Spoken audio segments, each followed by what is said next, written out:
appliqué la communication intuitive à la méthode du Dr Bach. Alors Katia, qui est là, va représenter les fleurs de Bach et moi je vais représenter la série pour que les choses soient vraiment bien claires pour le processus d'apprentissage, qui est une personne qui agisse au nom d'un des outils. Alors pourquoi les fleurs de Bach pour les animaux? Parce que je suis persuadée, comme vous tous, je pense que les animaux et les hommes fonctionnent sensiblement à l'identique. C'est-à-dire qu'on peut dire qu'ils ont une âme. Le terme d'âme, c'est un terme du Dr Bach. On peut dire qu'ils sont doués d'une pensée intelligente. Et on peut dire qu'ils ont une sensibilité qui leur permet d'éprouver des émotions. Pour choisir un mélange de fleurs pour un animal, quand on n'a pas la communication intuitive, on va se baser sur quoi? On va se baser sur la connaissance qu'on a de l'animal et de son histoire. On va se baser sur l'observation de son comportement.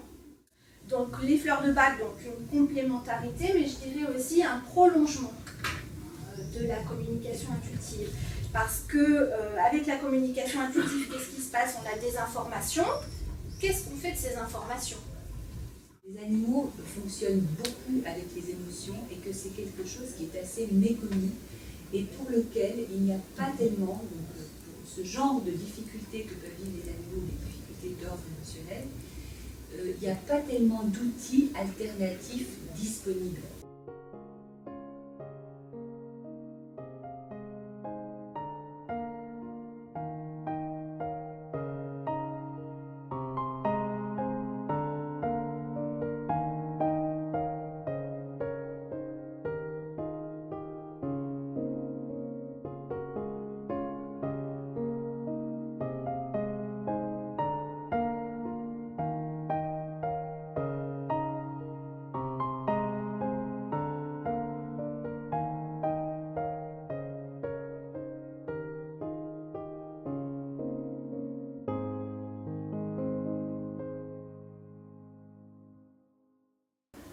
Alors le rescue, donc Anna en a parlé déjà un tout petit peu tout à l'heure, donc c'est vraiment quelque chose d'à part parce que c'est plus qu'une addition. Le rescue c'est plus qu'une addition de 5 fleurs, c'est véritablement une synergie.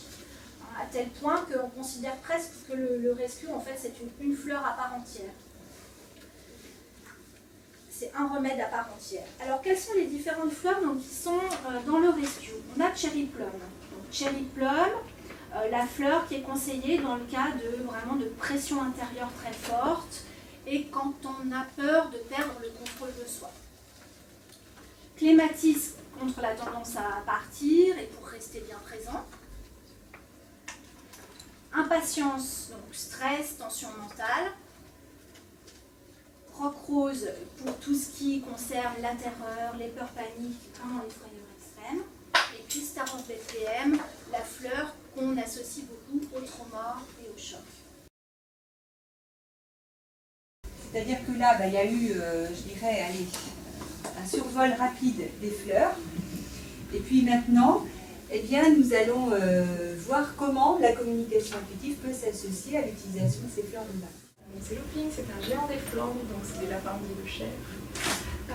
Son âge est imprécis puisqu'il a été, nous l'avons adopté en début d'année. Il est très attaché, très attachant certes, mais très attaché. Il vit très mal les déplacements, malgré qu'il ait une compagne. Si moi je m'en vais quelques jours, ça va être difficile. Je vais avoir droit, alors qu'il est très propre, à des pipis à côté.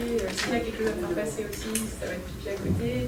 Il est très comme ça, il aime pas bien que je parte. Looping, je parle le lapin, mais aussi je ne ressemble pas à un lapin. Voilà. Et si tu veux, on peut échanger un petit peu tous les deux. Ce que j'ai comme première information, c'est le choc, le bouleversement que ça lui a fait de quitter son lieu de vie précédent. Ça a été monumental de changer de vie. Quelque chose d'énorme dans sa vie dont il n'est pas encore remis. Que ce soit plus heureux, plus paisible.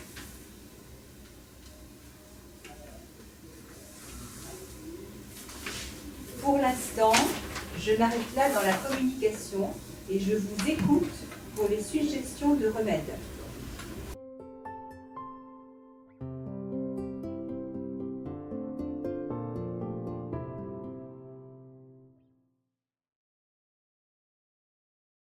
j'ai mon flacon de départ. Je prends moi à côté un flacon compte-gouttes de 30 ml que j'achète en pharmacie. Opaque si possible, ça permet que l'eau aussi ne tourne pas facilement. Avec une pipette. Je mets dedans de l'eau, je le remplis d'eau de source, la plus pure possible. Le Vicks, c'est pas obligatoire non plus, hein, mais éviter. Voilà. Hein. L'eau la plus simple possible, ça peut être une eau filtrée, ça peut être etc. Dedans, je vais mettre donc 2 gouttes, hein, 2 seulement gouttes de la fleur que j'ai choisie, 2 gouttes de chacune des fleurs que j'ai choisies. Ce sera le double pour Rescue.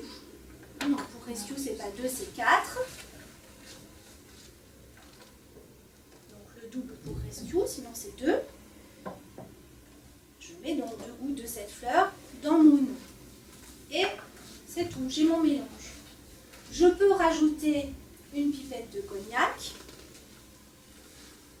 Lui, là, qui utilisait du brandy, hein, c'est pour ça que moi j'utilise du cognac aussi, pour rester au plus près de ce qu'il faisait. Mais si c'est un alcool, on va dire à 40 degrés minimum, c'est bon. Hein, ça peut être autre chose aussi. Certains préfèrent mettre du vinaigre de cidre bio, par exemple. Ça, l'alcool en plus dans le flacon, c'est vraiment une histoire de conservation. Si vous ne voulez pas mettre d'alcool dans le flacon, c'est possible. À ce moment-là, vous gardez votre flacon au frigo, par exemple. Hein, ou vous refaites votre flacon plus souvent aussi, ce sera moins économique par rapport au flacon de départ, mais c'est possible aussi. Voilà, donc là vous avez votre mélange. Vous allez maintenant n'utiliser que ce mélange-là. Hein, ça, vous ne l'utilisez plus. D'accord? Donc vous comprenez pourquoi c'est économique et pourquoi on garde très longtemps les élixirs. Hein, parce qu'on n'en sort que 2 gouttes pour faire le ménagement. Idéal, c'est 4 gouttes 4 fois par jour.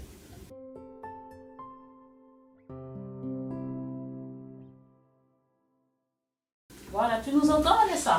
Oui, oui, je vous entends. Alors voilà. Tout le monde te salue et on attend des nouvelles de ton lapin.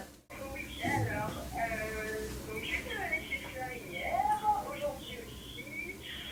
Comment on va? Plutôt bien. La grande différence pour donc Looping entre les absences précédentes de Vanessa et l'absence de ce matin ou du début d'après-midi, c'est donc que quand Vanessa est rentrée, Looping n'avait pas sali dans la maison, dans l'appartement, et qu'il s'est comporté d'une façon normale, hein, alors qu'avant il était plutôt agité, c'est ça?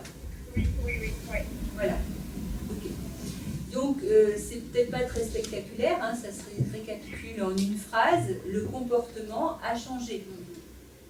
Maintenant, je vais demander donc à Looping en CI comment il s'est senti cet après-midi où Vanessa est partie, pendant l'absence de Vanessa. Comme ça, on aura aussi l'aspect vécu intérieur, vécu subjectif. Alors donc je me mets en lien avec Looping. Voilà. Alors comment ça s'est passé pour toi, Looping, l'absence de Vanessa cet après-midi? Super cool, je savais qu'elle allait revenir et que c'était un jeu.